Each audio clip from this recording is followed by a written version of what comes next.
नमस्कार, PCR news के आज के episode में आप सभी दर्शकों का हार्दिक स्वागत है।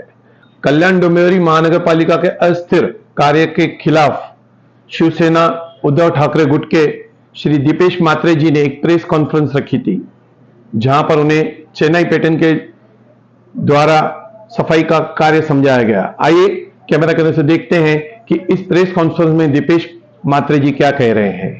त्याच्यासाठी तुमच्याकडे काय यंत्रणा आहे, तुमच्याकडे काय व्यवस्था आहे? समज आज एखादा कॉन्ट्रॅक्टर सोडून गेला, काम करणं नाही करू शकत, तर महापालिकेचे कर्मचारी चतुर्थ श्रेणीचा करणार, म्हणजे हा कॉन्ट्रॅक्टर तुम्हाला ओलीस धरेल आणि तुमच्याकडनं जेवढे हवे तेवढे पैसे उकळून देईल। हा सगळा प्रकार या महापालिकेत चालू आहे। माझा मुद्दाच वेगळा होता की 300 ते 1400 झाले आणि मागच्या 6 महिन्यापासून माझा गौरवात चालू आहे, मग तेव्हाच ऑब्जेक्शन का नाही घेतलं? ते सत्ता राबवत आहे कॉन्ट्रॅक्टरचे। आता मी लाईव्ह मध्ये बोलू इच्छित नाही, तुम्हाला माहिती आहे की कॉन्ट्रॅक्टर ठरला ब्लॅकलिस्टेड आहे का पांढरे यादीत आहे तो माहित नाही मला, पण हा कॉन्ट्रॅक्टर कोणाचा माणूस आहे आणि हा कॉन्ट्रॅक्टर कसा काम करतो याची कुठली, या कॉन्ट्रॅक्टरकडे किती अनुभव आहे याची माहिती आहे। कल्याण डोंबिवली महानगरपालिका प्रशिक्षण केंद्र आहे सध्या, प्रत्येक जण येतो इथे प्रशिक्षण घेतो आणि मग दुसऱ्याकडे जातो। म्हणून माझं जनतेला एवढंच सांगणं आहे कि येत्या महापालिका निवडणुकीमध्ये लोकांनी विचार करावा।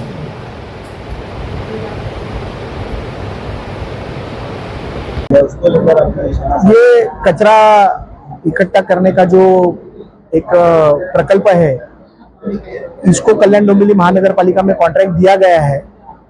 इसके माध्यम से कल्याण डोंबिवली महानगर पालिका हमारी जनता से 900 रुपया अतिरिक्त टैक्स वसूल करने का काम करने वाली है।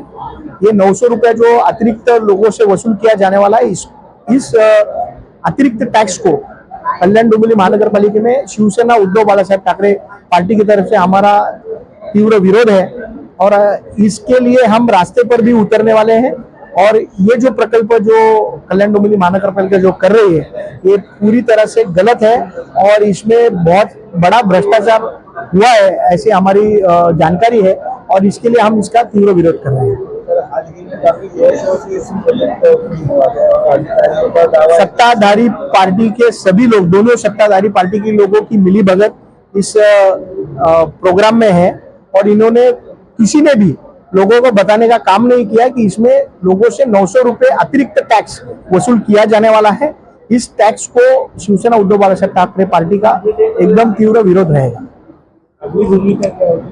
अगली भूमिका हमारी रास्ते पर उतरने की होगी। इसके लिए जन आंदोलन उभारने का काम हम लोग करेंगे।